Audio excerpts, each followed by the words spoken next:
नमस्कार दोस्तों, अरिहंत पढ़ाकू के अगले ट्यूटोरियल में आप सभी का हार्दिक स्वागत है। बड़ा अच्छा लगा दोबारा आप लोगों को देखकर। बिना टाइम वेस्ट करे, क्योंकि बोर्ड ही चल रहे हैं दोस्तों, बिना टाइम वेस्ट करे सीधा मैं आपको बता रहा हूं कि यार एमसीक्यू को लेकर ना इतनी दिक्कत बच्चों के अंदर है कि सर एमसीक्यू पता नहीं कैसे होंगे, बड़े मुश्किल है, बड़े आसान है। ट्रस्ट मी दोस्तों, यकीन मानो बहुत आसान है। मैं मानता हूं बाकी सारी चीजें आप लोगों ने बहुत अच्छे से कर ली हैं और हम लोग चैप्टर वाइज एमसीक्यूज जो हैं अब कंसिडर करने वाले हैं। ठीक है, तो चलिए स्टार्ट करते हैं। जरा दोस्तों, मैं श्रीनिवास प्रीमियर एजुकेशन साहिबाबाद से आप लोगों की छोटी छोटी जो प्रॉब्लम्स हैं एमसीक्यू से रिलेटेड वो भी बताऊंगा मैं आपको, और साथ में कुछ अपने तरफ से भी मैं आपको कुछ एक क्वेश्चंस दूंगा जो मैं देखना चाहता हूं कि आपको आते हैं कि नहीं आते। ठीक है, कुछ एक छोटा सा हम लोगों ने क्वेश्चनियर वगैरह भेजा था बच्चों को हमारे चैनल में, तो वहां पर बच्चों ने हमसे कुछ क्वेश्चंस पूछे हैं एमसीक्यू के। तो चलिए स्टार्ट करते हैं जरा एमसीक्यू के क्वेश्चंस। सबसे पहला और सबसे बेसिक क्वेश्चन है, loss on issue of debentures जो है वो कहां से राइट ऑफ करते हैं दोस्तों? कहां से राइट ऑफ करते हैं? ये जर्नल के लिए भी और वन वर्ड के लिए भी काफी इंपॉर्टेंट क्वेश्चन है। कहां से करते हैं दोस्तों? सबसे पहली बात सिक्योरिटी प्रीमियम से, उसके बाद जनरल रिजर्व से, फिर statement of profit and loss. तो answer is both A and B, so the option is C. कभी कभार क्या होता है दोस्तों कि हम लोग एक्साइटमेंट में हम क्या करते हैं, भाई जल्दी से सिक्योरिटी प्रीमियम टिक मार दिया। अरे भाई क्यों फालतू में एक नंबर खर्च कर रहे हो, अपना क्यों खराब कर रहे हो एक नंबर?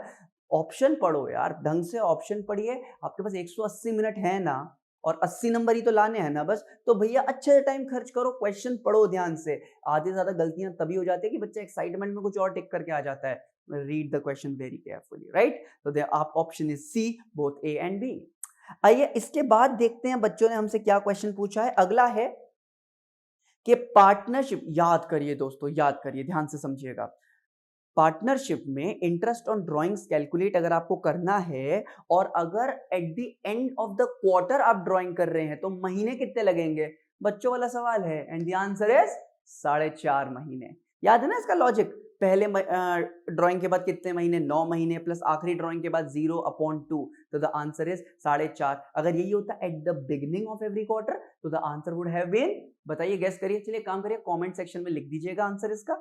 हालांकि मैं बता दूं 7.5, ठीक है, लेकिन अगर आपको आता हो कमेंट सेक्शन में जरूर लिख दीजिएगा। ठीक है जी। Liquid ratio is calculated as, दोस्तों लिक्विड रेशियो का फॉर्मूला बताना है, बहुत आसान है। क्या था? Liquid assets upon current liabilities, और लिक्विड एसेट्स क्या होते हैं? Current assets minus stock minus prepaid expenses.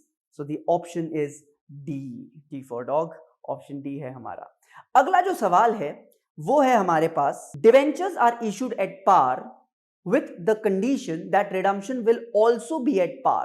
आपको इसकी जर्नल एंट्री पास करनी है।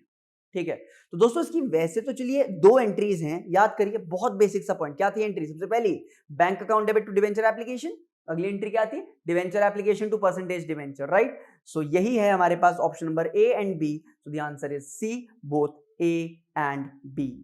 ठीक है दोस्तों, इसके बाद अगला question, when an asset is purchased by a company and debentures are issued in consideration, then journal entry will be।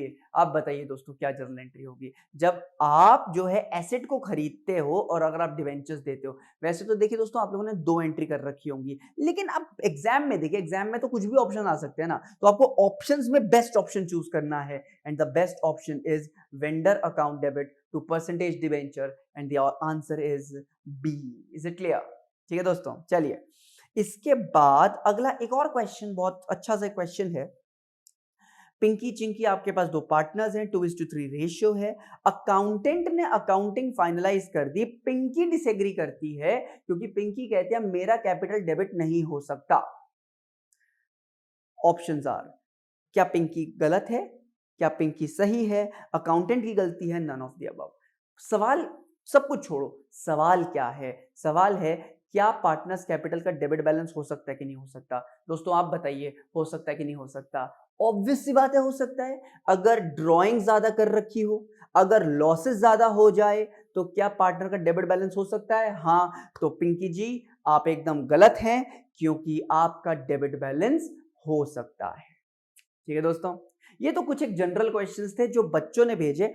आइए अब मैं आपसे कुछ सवाल पूछता हूं। अच्छा, अब हमारा क्वेश्चन आंसर सेशन ना क्वेश्चन आंसर की तरह होगा। ठीक है, मतलब हम क्या करेंगे कि मैं क्वेश्चन यहां पर फ्लैश होगा, आप पॉज करिए वीडियो, गेस करिएगा आंसर क्या है, ठीक है। तो कितना टाइम लगेगा, पॉज करके गेस ही तो करना है। आप गेस करिएगा कि आंसर क्या है, फिर वीडियो को रीप्ले करिएगा और देखिएगा कि आपका आंसर सही है कि नहीं, ठीक है। वैसे मुझे तो पता आप इतने स्मार्ट हैं, अरिहंत पढ़ाकू के स्टूडेंट्स हैं आप लोग स्मार्ट हैं और क्वेश्चन पढ़ते पढ़ते आप लोग आंसर गेस कर लेंगे, बट स्टिल अगर टाइम ज्यादा लग रहा है पॉज करना, जरूर अपने आप को टेस्ट करना। कुछ 41 मेरे क्वेश्चन हैं ये, आइए जरा स्टार्ट करते हैं मेरे क्वेश्चन। सबसे पहला सवाल दोस्तों, ऑस्टेंसिबल पार्टनर कौन होता है?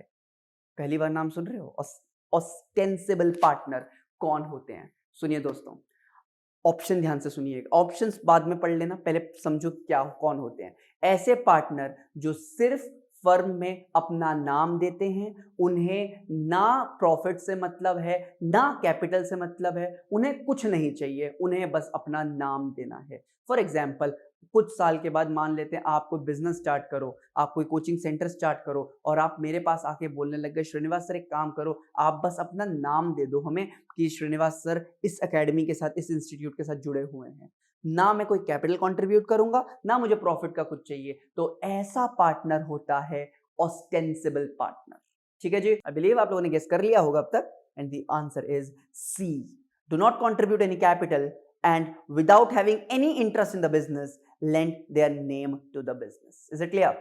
अगला सवाल दोस्तों जो मेरे तरफ से है वो क्या है, इनमें से कौन सी स्टेटमेंट ट्रू है? गेस करिए दोस्तों, and the answer is B, a minor can be admitted as a partner only into the benefit. मतलब अगर फर्म में लॉस है तो माइनर को लॉस नहीं दिया जाएगा, लेकिन अगर फर्म में प्रॉफिट है तो यस माइनर को प्रॉफिट दिया जाएगा। So that is the best option, option B. अब देखिए क्वेश्चन में क्या होता है दोस्तों कि आपके सामने ना बहुत सारे ऑप्शंस जब होते हैं तो आप कंफ्यूज हो सकते हैं, तो आप बिल्कुल दिमाग को क्लियर रख के पढ़िएगा, कोई भी ना आप एक पहले से ही कुछ एनालाइज मत कर लेना, ठीक है। क्वेश्चन पढ़ो क्लियर हेड से, सारे ऑप्शन पढ़िए, बेस्ट ऑप्शन को चूज कर लीजिए, खत्म बात, ठीक है जी। अगला सवाल दोस्तों, एक और ट्रिकी, थोड़ा सा ट्रिकी क्वेश्चन है मेरे हिसाब से। बताइए कितने पार्टनर्स होते हैं, मैक्सिमम नंबर ऑफ पार्टनर्स कितने हो सकते हैं? एक नहीं, 2, 10, 100 या 50? एंड द आंसर इज 50, ठीक है। अच्छा एक ट्रिक दे रहा हूं मैं आपको, ये पता है किस कानून के हिसाब से है? पार्टनरशिप एक्ट के हिसाब से या कंपनीज एक्ट के हिसाब से? And you will be amazed to hear that it is as per the companies act 2013। Partnership act में नंबर ऑफ पार्टनर्स के बारे में कुछ भी नहीं दे रखा, कंपनीज एक्ट में दे रखा है कि पार्टनरशिप में 50 से ज्यादा पार्टनर्स नहीं हो सकते, ठीक है। तो एक छोटा सा ट्रिक दे रहा हूं मैं आपको, बाद में अगर एग्जाम में अगर आए तो मुझे चॉकलेट खिला देना बस एक, ठीक है। चलिए मैं आपको मेल अपना घर का एड्रेस बता दूंगा, ठीक है। अगला सवाल है दोस्तों, इंटरेस्ट ऑन लोन क्या होता है? सबको स्कूल की टीचरों ने रटवा रखा है, ट्यूशन के टीचरों ने रटवा रखा है 6%, 6%, 6%। आपको पता है 6%, 6% सिंपल इंटरेस्ट या कंपाउंड इंटरेस्ट? इसका जवाब बताइए, and the answer is simple interest. The option is a, 6% simple interest, ठीक है। कंपाउंड इंटरेस्ट नहीं होता है, सिर्फ सिंपल इंटरेस्ट होता है, ठीक है। थोड़ा सा ट्रिकी लग रहा है ना? हाँ दोस्तों मेरे बनाए हुए हैं, थोड़े से ट्रिकी हैं। आइए fifth question, fifth point is मेरे तरफ से जो फिफ्थ है दैट इज रेंट क्या होता है? बताइए दोस्तों क्या होता है, क्या ये अप्रोप्रिएशन है कि नहीं है? नहीं दोस्तों ये अप्रोप्रिएशन नहीं है, ये अप्रोप्रिएशन नहीं है, it's a normal charge. Appropriation चाहे पार्टनर को ही आप दे रहे हो, it is not an appropriation. Appropriation interest on capital, salary paid to the partner and commission paid to the partner, सिर्फ ये तीन चीजें आपकी अप्रोप्रिएशंस होती हैं। ये आपका रेंट आपका अप्रोप्रिएशन नहीं है, ठीक है। तो आई बिलीव आप लोग के गेस सब एकदम सही जा रहे हैं, ठीक है। अगला सवाल दोस्तों लगाइएगा थोड़ा सा दिमाग। अगला सवाल है, एबीसी आपके पास पार्टनर्स है, 532 रेशियो है, बी की सैलरी 17,000 रुपए है और प्रॉफिट कमाए 97,000। आपको बताना है सी को कितना मिला, एंड द आंसर इज, बताइए दोस्तों, 41,000। आप में से जितनों का भी 24,000 आंसर आया है, भारी दिल के साथ मुझे कहना पड़ रहा है कि आप गलत हैं। देखिए मैं बताता हूँ कि 24,000 कैसे आया होगा। आपने कहा कि भैया 97,000 में से 17,000 माइनस कर दिया, 80,000 बच गया, और बी को कितना मिलेगा? 80,000 का 3/10 मतलब 24,000। यही सोचा ना आप लोगों ने। दोस्तों एक बात बताइए, question is not how much profit B will get, question is how much in total B will get, B को कितना टोटल मिलेगा, तो 24,000 का तो प्रॉफिट मिलेगा ना, और साथ में 17,000 की सैलरी भी तो मिलेगी उसको, तो 24 + 17 एंड द आंसर इज 41,000। ऐसे ही होता है दोस्तों, एमसीक्यूज में ऐसे ही होता है, you are so close yet so far. ठीक है, अगर ये क्वेश्चन नॉर्मल क्वेश्चन होता ना तो आपको एक में से आधा मिल जाता, क्योंकि भैया आधा तो सही था। एमसीक्यू बहुत हार्श होते हैं दोस्तों, या तो एक में से एक या तो एक में से शून्य। तो हमें क्या चाहिए, हमें तो एक चाहिए ना, इसलिए हम अच्छे से पढ़ाई करेंगे। ठीक है, अगला सवाल दोस्तों, एक्चुअल प्रॉफिट्स हमारे पास 72,000 है, एनआरआर हमारे पास 10% है, एसेट्स 9,70,000, लाइबिलिटीज है हमारे पास 4 लाख की। आपको कैपिटलाइजेशन के हिसाब से गुडविल की वैल्यू बतानी है, and the answer is what? क्या सुन रहा हूं मैं, एक दो बच्चे कह रहे हैं कितना, 1,50,000 इज द राइट आंसर। कैसे सर 1,50,000 कैसे? बड़ा आसान तो था, 72,000 divided by 10% is 7,20,000 minus capital employed. Capital employed कितना होता है? Assets minus liabilities, 9,70,000 minus 4 lakh is what? 9,70,000 5,70,000, 7,20,000 minus 5,70,000 is 1,50,000 rupees. अगला जो क्वेश्चन है हमारे पास, 8th क्वेश्चन, वो है, ध्यान से पढ़िए 8th क्वेश्चन और फिर मैं आपको जवाब देता हूं इसका जल्दी। हिडन गुडविल का क्वेश्चन है, आंसर इज 6,000। ठीक है, अच्छा एक काम करते हैं, आप में से जितने बच्चे भी सही होंगे ना, जितनों के सारे सही हैं, उनको मैं बहुत आशीर्वाद दूंगा दोस्तों। ठीक है, तो आई बिलीव आप लोग जो हैं वो बहुत अच्छे से सारे के सारे क्वेश्चंस पढ़ रहे हैं। ठीक है, कर रहे हो ना, क्योंकि फायदा नहीं है अदर देन दैट। चलिए, कितना है आंसर इज, कितना आंसर इज 6,000। देखिए कैसे, 8,000 सी आ रहा है 1/4 शेयर के लिए, और सी ला रहा है 8,000 रुपीज, तो टोटल कैपिटल कितना हो गया? 32,000 minus existing capital. A B और सी की एग्जिस्टिंग कैपिटल आपको माइनस करनी है, जो कि 10,000 8,000 8,000, तो ये हो गए हमारे पास 26,000। 32 minus 26 is 6,000 rupees. So the option is a. ठीक है, हिडन गुडविल का बहुत बेसिक सा क्वेश्चन। दोस्तों जो अगला सवाल आपकी स्क्रीन पर, जो मेरे हिसाब से जो 9th क्वेश्चन है आपका, वो है एबीसी पार्टनर्स है 7:3:2 की रेशियो है, और अब उन्होंने रेशियो चेंज कर दी 8:4:3। आपको बताना है कि बी ने गेन करा है, सेक्रीफाइस करा। दोस्तों सेक्रीफाइस क्या होता है? Old minus new. तो बी का ओल्ड शेयर कितना है? 3/12, और न्यू शेयर कितना है? 4/15। तो 3/12 माइनस 4/15, अगर आप देखोगे तो आंसर नेगेटिव में आ रहा है। सेक्रीफाइस का फॉर्मूला लगाया और आंसर नेगेटिव में आ रहा है, इसका मतलब गेन ही तो है। तो बी ने गेन करा है कितना? 1/60। आसान है ना दोस्तों? चलिए आगे बढ़ते हैं जरा। 10th क्वेश्चन है हमारे पास, ध्यान से देखिएगा। रमेश सुरेश हमारे पास पार्टनर्स है, 2:1 की रेशियो है। रमेश की कैपिटल 1,02,000, सुरेश की कैपिटल 72,000। महेश 1/5 शेयर के लिए आता है और 14,000 रुपए गुडविल के लाता है। आपको बताना है कि महेश कितना कैपिटल कंट्रीब्यूट करेगा। तो आइए जरा इसको देखते हैं, आप में से कितने बच्चों का आंसर आया है 43,750। दोस्तों ये गलत जवाब है, द आंसर इज 47,250। अब ये कैसे आया है, आइए ध्यान से समझते हैं। देखो 43,750 वाले बड़े अच्छे भोले भले बच्चे हैं, उन्होंने क्या करा, 1,02,000 और 73,000, 1,75,000 आ गया।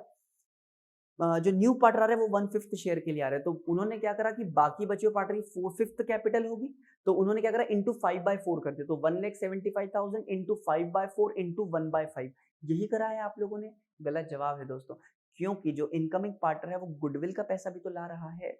तो आपकी जो new capital is not 1,75,000, but that is 1,02,000 plus 73,000 plus 14,000, so that is 1,89,000 multiplied by 5/4 into 1/5, and the answer is 47,250। तो ऐसा कई बार होता है कि एग्जामिनर को पता है बच्चा इस टाइप की गलती करने वाला है, तो वो ऑप्शन भी इसी हिसाब से देता है, जैसे मैंने आपको दिया 43,750, और कईयों का आंसर भी आ गया 43,750।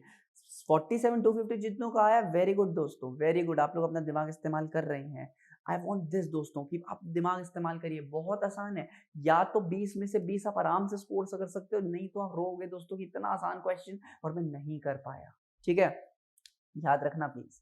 11th क्वेश्चन है आपके पास, if at the time of admission some profit and loss appear in the books, it will be transferred to.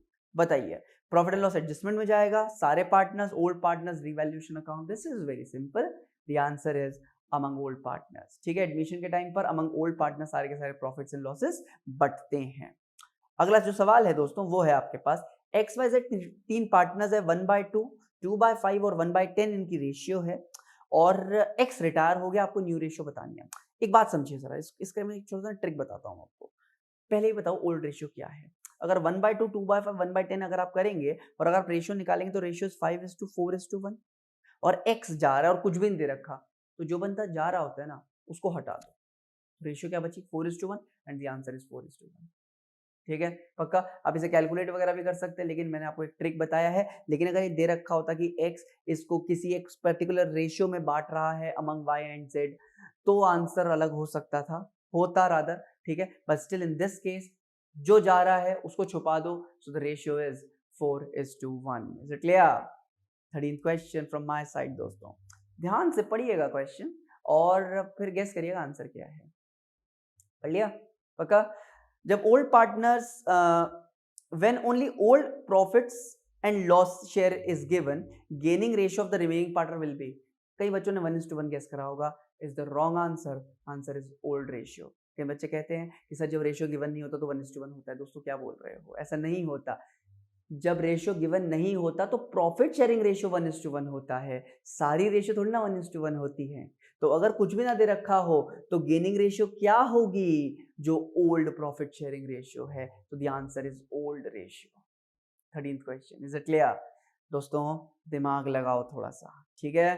14th question खुद ब खुद करेंगे आप लोग। दोस्तों पॉज करिए और ध्यान से, थोड़ा लंबा क्वेश्चन है, ध्यान से देखिए, करिए, मैं कुछ नहीं बता रहा आपको, जल्दी करिए।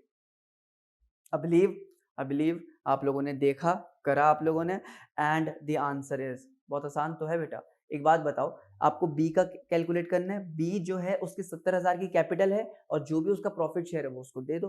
प्रॉफिट शेयर में क्या क्या है, जो उसका गुडविल का शेयर है 30,000 का, रिजर्व का शेयर है 25,000 का और 7,500 का प्रॉफिट। तो 30 plus 25,000 is what 55,000 plus 7,500 is what 62,500। उसका 2/5 दे दीजिए आप, तो 62,500 का 2/5 plus 70,000 and the answer is 95,000 rupees. तो कितना आप देंगे बी को, 95,000 रुपीज। अब ऑप्शन इज डी। अगला जो सवाल है 15th क्वेश्चन, दैट इज, पढ़िए जरा क्वेश्चन ध्यान से, डेथ का क्वेश्चन है, ध्यान से करिए और प्रॉफिट बताइए कितना आएगा।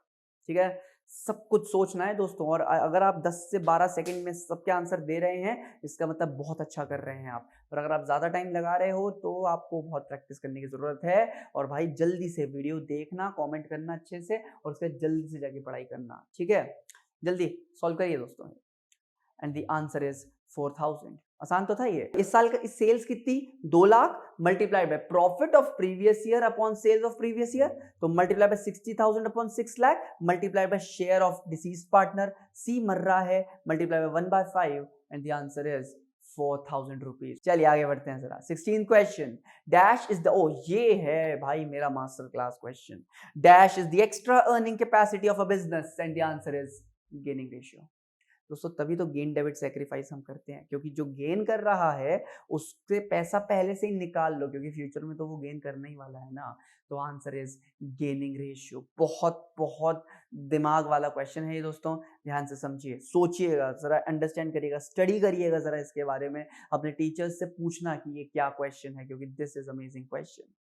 Next question is 17th question, as per the legal provisions, amount realized from sale of asset at the time of dissolution of the partnership firm be used first for, सबसे पहले आप किसकी पेमेंट करेंगे, dissolution expenses, बाहर वालों के loan, partner का loan या पार्टनर की वाइफ का loan, and the answer is third parties debt. जो बाहर वाले लोग हैं सबसे पहले आप हमेशा उनकी पेमेंट करेंगे। Is it clear? पक्का दोस्तों, this is as per section 48। ठीक है, सेक्शन 48 कहता है कि पहले बाहर वालों का पैसा दो और उसके बाद बाकियों की पेमेंट करिए। ठीक है, सेक्शन 48। 18th क्वेश्चन इज, अगर बैलेंस शीट में गुडविल अपीयर होता है तो उसको आप क्या करेंगे, क्या करेंगे भाई, रियलाइजेशन की डेबिट में डालेंगे और क्या करेंगे। ठीक है, आंसर इज बी, रियलाइजेशन की डेबिट में डालेंगे। Next question is 19th question, ये थोड़ा सा लंबा क्वेश्चन है, बहुत आसान है, लेकिन ध्यान से पढ़िए क्वेश्चन एंड जस्ट गेस करिए इसका आंसर। बैलेंस शीट का टोटल 77,000, आपके पास प्रीलिमिनरी एक्सपेंसेस 2,000 के माइनस हो जाएगा, प्रॉफिट एंड लॉस का डेबिट बैलेंस है 4,000 का माइनस हो जाएगा, और लॉस है आपका 6,300 का माइनस हो जाएगा। कैश का मुझे कुछ नहीं करना क्योंकि टोटल एसेट्स इंक्लूडिंग कैश बोलता है, तो तीन चीजों को आप माइनस कर देंगे एंड द आंसर इज 64,700। कई बच्चों ने 1,800 को भी माइनस कर दिया होगा, that is the wrong answer क्योंकि वो इंक्लूडिंग कैश बोल रहा है क्वेश्चन में। ठीक है, द आंसर इज 64,700। ये बस ये सेशन का मेन मकसद ये है दोस्तों कि आपके अंदर हम स्पीड डेवलप कर सके। स्पीड टेस्ट है ये आप लोगों का, ध्यान से अपनी स्पीड को टेस्ट करिए। ठीक है, 20th question is almost half mark में पहुंच चुके हैं हम लोग। इन्वेस्टमेंट 2 लाख की है, एक क्रेडिटर उसे 2,20,000 में लेके चला गया। ठीक है, how much will be deducted from the creditors? Investment valued at 2 lakh, not shown in the books. One of the creditor took over these investment in full satisfaction of his debt of 2,20,000. आपको बताना है आप creditor में से कितना minus करेंगे, and the answer is 2,20,000 आप creditor में से माइनस करेंगे दोस्तों। ठीक है, चलिए दोस्तों अगला जो सवाल है वो है डिसोल्यूशन के टाइम पर पार्टनर के जो पर्सनल एसेट्स हैं उससे सबसे पहले किसकी पेमेंट करी जा सकती है? भाई पार्टनर के पर्सनल लायबिलिटी की पहले पेमेंट करी जाएगी, उसके बाद उस पैसे को हम फॉर्म में लेके आएंगे। ठीक है, तो answer is B, personal liability of the partner. 22nd is बताओ अगर आपने बिल्डिंग खरीदी है तो वो कौन सा एक्सपेंडिचर है?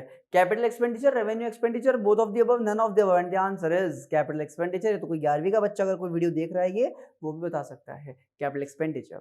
Next is income and expenditure account का नेचर क्या है? स्ट्रेट ऑन, नॉमिनल, क्योंकि इससे हम प्रॉफिट्स एंड लॉसेस कैलकुलेट करते हैं। अकाउंटिंग ट्रीटमेंट लिगेसी की कैसे होगी? लिगेसी की अकाउंटिंग ट्रीटमेंट क्या होती है? भाई क्या होती है, आप इसे लायबिलिटीज में ट्रांसफर करते हो बैलेंस शीट के, इसे लायबिलिटी। ध्यान से समझना दोस्तों, कई लोग मिसलीड करेंगे, कई लोग कुछ भी बोलेंगे आपको, मेरी बात सुनो सिर्फ ध्यान से। लीगेसी अगर कुछ भी नहीं दे रखा तो आप इसे बैलेंस शीट के लायबिलिटीज में ट्रांसफर करेंगे, और अगर दे रखा है इसको इनकम की तरह ट्रीट करो तो आप इसे इनकम एंड एक्सपेंडिचर के इनकम साइड में शो करेंगे। लेकिन अगर कुछ भी नहीं गिवन है तो आप इसे कहां पर शो करेंगे? बैलेंस शीट के लायबिलिटीज साइड शो करेंगे। Is this clear? पक्का? हाँ, चलिए आगे बढ़ते हैं जरा। 25th क्वेश्चन, आपको ये बताना है कि मिनिमम सब्सक्रिप्शन का परसेंटेज कितना होता है, एंड द आंसर इज 90%। 11वीं का बच्चा बता सकता है तो 90%।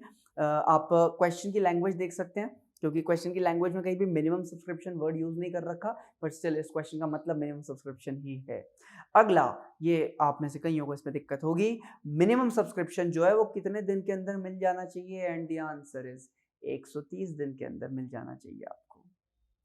ऐसे कुछ 130 दिन, जैसे एक क्वेश्चन और है कि फोर फीचर जो है वो कितने दिन में हो जाना चाहिए, कितने दिन के बाद फोर फीचर आप करेंगे। ठीक है, तो ये जो है मैं चाहता हूँ कि आप लोग इसको स्टडी करो, सर्च करो और कमेंट करो। इसका जवाब तो मैं नहीं बता रहा आपको, आप इसको कमेंट करिएगा कि कितने दिनों के बाद आप शेयर्स को फोरफिट कर सकते हैं। मतलब फॉर एग्जांपल किसी ने फर्स्ट कॉल का पैसा नहीं दिया, मुझे उसके शेयर्स फोरफिट करने हैं, तो मैं कितने दिन के बाद फोरफिट कर सकता हूँ? अगले दिन कर दूंगा, या 1 महीने बाद करूंगा, 7 दिन बाद करूंगा, 14 दिन बाद करूंगा। ठीक है, सोचिएगा, ये मैं जवाब नहीं दे रहा इसका, कमेंट में आप करिए, आप बताइए, दूसरों को सबको आप बताओ। ठीक है, अगला सवाल आपको बताना है।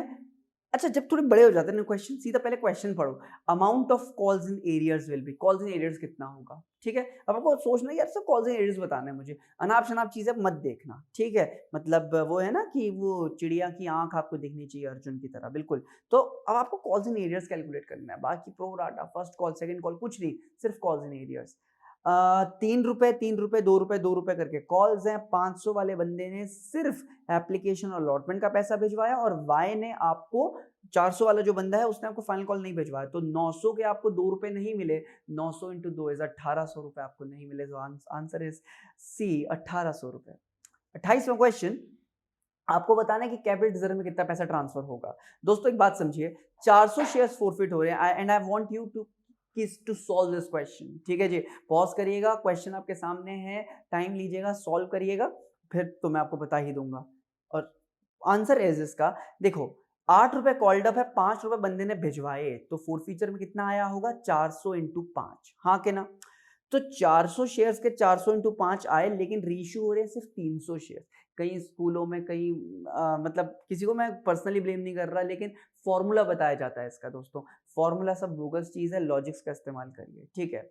अगर 400 शेयर्स के आपको मिल रहे हैं 400 इंटू 5, तो आपको 300 शेयर्स के कितने मिलेंगे? 300 इंटू 5, 300 इंटू 5 कितना होता है? 1500 माइनस कितने में इशू कर रहा हूं मैं? 9 रुपए फुल्ली पेड अप। इसका मतलब कितने पैसे यूज कर रहा हूं मैं? 1 रुपए यूज कर रहा हूं, तो कितने रुपए यूज कर रहा हूं? 300 इंटू 300 रुपए, 1500 में से 300 रुपए यूज कर रहा हूं, तो कितने रुपए बचे मेरे पास? 1200 रुपए। कैप रिजर्व में कितना ट्रांसफर करेंगे आप? 1200 रुपए, ठीक है। हर क्वेश्चन को आप इस लॉजिक से सॉल्व कर सकते हैं, ठीक है। किसी फॉर्मूले में पढ़ने की, अपने आप को पागल बनाने की कोई जरूरत नहीं है दोस्तों। फॉर्मूला मैथ्स थोड़ी चल रहा है भाई, अकाउंट्स है, लॉजिकल है, दिमाग लगाइए अपना, ठीक है दोस्तों। अगला सवाल 29th क्वेश्चन, फिर से थोड़ा सा लंबा क्वेश्चन है, ध्यान से इस क्वेश्चन को पढ़िए एंड फिर मैं आपको इसका आंसर बताता हूं। अगर आप लोगों ने क्वेश्चन पढ़ा है तो भाई इतना सारा क्वेश्चन पढ़ने की जरूरत ही नहीं है। क्वेश्चन बोलता है this is a case of over subscription. अब इसमें क्या एक्सप्लेन करना? अब देखो बच्चा इसमें कितना टाइम वेस्ट करेगा कि सर पता नहीं कितना बड़ा क्वेश्चन है, कई बच्चे छोड़ के आ जाएंगे इस क्वेश्चन को। लेकिन भाई हम क्या करेंगे? हमें क्वेश्चन नहीं छोड़ना, हम स्मार्टली पढ़ेंगे। The answer is over subscription. अगला क्वेश्चन 30th क्वेश्चन इज आपको बताना है कि loss on issue of debentures कितना है। भाई एक बात बताओ, डिस्काउंट 5% का है और 10% प्रीमियम पे रिडीम कर रहे हैं, तो कुल मिला के कितना हो गया टोटल? 15% हो गया। 4 लाख का 15% इज 60,000 रुपए। कई बच्चों ने गेस कर लिया होगा। Next is return on shares is called dash and return on debentures is called dash. Shares को क्या कहते हैं हम लोग? डिविडेंड। एंड डिवेंचर्स को हम लोग क्या कहते हैं? इंटरेस्ट। 32nd question please. दोस्तों ध्यान से पढ़िएगा जरा। जो डिवेंचर जो है एक स्पेसिफिक टाइम पीरियड के बाद जो ऑटोमेटिकली शेयर्स में तब्दील हो जाते हैं, उन्हें क्या कहेंगे? उन डिवेंचर्स को क्या कहेंगे? दोस्तों अगर आपने पढ़ा भी नहीं होगा ना, तो भी ऑप्शन देख के आप पढ़ सकते हैं। Convertible, non convertible, registered, irredeemable. आप बताइए। कन्वर्टेबल, भाई जिसको आप कन्वर्ट कर सकते हैं कन्वर्टेबल ही तो होगा। Option is a, convertible. 33rd question. अच्छा एक बात बताओ, कंपैरेटिव स्टडी का मतलब क्या होता है? कि आप दो फर्म्स को कंपेयर कर रहे हो, फर्म ए को आप फर्म बी से कंपेयर कर रहे हो, हाँ के ना? कंपेयर कर रहे हो ना आप, तो आप बताइए ये इंटर फर्म एनालिसिस है, इंट्रा फर्म है, क्या है ये? दो फर्म के बीच की बात है ना, तो इसे हम क्या कहेंगे? Inter firm analysis. So the answer is a, inter firm analysis, ठीक है दोस्तों। 34th क्वेश्चन की बात करते हैं जरा। Comparative statements are also known as, जानबूझ के कंपैरेटिव की मैंने बात कर रहा हूं यहाँ पे। Comparative statement is also known as. अच्छा कंपैरेटिव में क्या होता है? आप दो सालों को कंपेयर कर रहे हो, दो फर्म को कंपेयर कर रहे हो, ठीक है। तो ये वर्टिकल हुआ कि हॉरिजॉन्टल हुआ? सुनिए, वर्टिकल क्या होता है? ऐसे ऐसे ऐसे, इसको वर्टिकल कहते हैं, और इसे हम क्या कहते हैं? हॉरिजॉन्टल। तो दो फर्मों को मैं कंपेयर कर रहा हूँ, वर्टिकल है कि हॉरिजॉन्टल है? हॉरिजॉन्टल है, यही तो हमारा ऑप्शन है, ऑप्शन बी, हॉरिजॉन्टल, ठीक है। इतनी आसान है दोस्तों पढ़ाई, फालतू के रट्टे के चक्कर वगैरह में मत फंसो, बहुत आसान है पढ़ाई, ठीक है। आगे बढ़ते हैं जरा, कुछ क्वेश्चंस और बचे हुए हैं दोस्तों। आई बिलीव आप लोग जो है वो प्रॉपरली आंसर कर रहे हैं, ठीक है। आइए 35th question. Current ratio is 9:4 and current liabilities 1,20,000, stock है 30,000, आपको लिक्विड रेशियो कैलकुलेट करना है। ये तो मैं आपको बताऊं, आप में से हर बच्चा कर लेगा, लेकिन पॉइंट है जल्दी से करना। तो देखिए दिमाग कैसे लगाना है आपको। करंट रेशियो क्या होता है? Current asset upon current liability, और वो कितना दे रखा है? करंट लायबिलिटी 1,20,000, तो करंट एसेट कितना हुआ? 1,20,000 मल्टीप्लाइड बाय 9/4, 2,70,000। इतनी तेज कैलकुलेशन होनी चाहिए, ठीक है। 2,70,000, और स्टॉक कितना दे रखा है आपको? 30,000, तो माइनस 30,000 कर देंगे तो कितना बचा? 2,40,000। करंट रेशियो क्या बना आपके? लिक्विड रेशियो क्या बना आपके पास? बताइए, लिक्विड रेशियो क्या बना? 2,40,000 divided by 1,20,000 and the answer is 2:1, ठीक है। चलिए next is the companies current ratio. ये इस टाइप के क्वेश्चन आराम से आएंगे इस साल, आएंगे पक्का। इंक्रीज डिक्रीज नो चेंज वाले। सोचिए दोस्तों, 2:1 की करंट रेशियो है, मैंने क्रेडिटर्स को पैसे दे दिया, बताओ करंट रेशियो क्या होगी? इंक्रीज डिक्रीज नो चेंज क्या होगी? दोस्तों सुनिए, 2:1 की रेशियो है। मान लेते हैं न्यूमरेटर 2 लाख और डिनोमिनेटर 1 लाख, ठीक है। इसमें से मैंने 50-50 हजार पे कर दिए, तो अब न्यूमरेटर कितना बचा? 2 लाख माइनस 50, क्योंकि आप क्रेडिटर्स को अगर पे कर रहे करेंगे तो लायबिलिटी तो कम होगी ही, साथ में एसेट भी तो कम होगा, करंट एसेट से ही तो पे कर रहे हैं आप उसे। तो एक बात बताइए, कितना? 2 लाख माइनस 50 हजार, 1,50,000 divided by 1 lakh minus 50 is 50,000, 1,50,000 upon 50, 3:1। तो पहले था 2, अब हो गया 3, तो द रेशियो हैज इंक्रीज्ड दोस्तों, ठीक है। नेक्स्ट कैश फ्लो की तरफ, तो सिस्टमेटिकली मैं चला हूँ, फर्स्ट चैप्टर से स्टार्ट करके मैं कैश फ्लो तक पहुंच गया हूँ, ठीक है। ध्यान से देखिए, 2-3 क्वेश्चन और बचे हुए दोस्तों, जल्दी से। Which of the following item is not considered as cash equivalent? जल्दी बताइए, इनमें से क्या चीज को आप कैश इक्विवेलेंट नहीं मानते हैं? बाकी हर चीज को आप मानते हैं। बैंक ओवरड्राफ्ट, बैंक ओवरड्राफ्ट को आप नहीं मानते, आपके फाइनेंसिंग का पार्ट होता है, ठीक है। Bank overdraft and cash credit are part of financing activities. What do you mean by cash equivalent? इन चारों में से बेस्ट ऑप्शन है कैश इक्विवेलेंट। क्या है? Short term highly liquid investments is called cash and cash equivalent. उसके बाद cash equivalent has dash, क्या होते हैं इनमें से दोस्तों? हायर लिक्विडिटी होती है, ठीक है। तो दोस्तों बड़ा अच्छा लगा आप लोगों के साथ इतने सारे एमसीक्यूज हम लोगों ने डिस्कस करे। आई होप आपको ये सारे एमसीक्यूज पहले से ही पता थे, और अगर आपको नहीं पता था तो और भी अच्छी बात है, आपको बहुत सारे पता चल गए हैं। इसके अलावा अगर आपको और भी हमारे एमसीक्यूज अगर चाहिए तो आपके पास अरिहंत की बुक है ही, उसमें से आप बहुत सारे एमसीक्यूज कर सकते हैं। Other than that keep studying दोस्तों। और हाँ, बोर्ड्स कुछ ही दिन में है, तो प्रेजेंटेशन पे ध्यान दीजिएगा, वर्किंग नोट्स पे ध्यान दीजिएगा, और यार पेपर में आग लगा देना। मुझे पता है तुम्हारे ऊपर, मुझे पूरा यकीन है बहुत अच्छे से तुम पेपर करोगे। आग लगा देना बस पेपर में, ठीक है जी। उसके बाद मिठाई जरूर खिला देना, हाँ पता दे दूंगा मैं आपको, मिठाई जरूर खिला देना। टिल देन दोस्तों, थैंक्स अ लॉट, जय हिंद, पढ़ते रहो।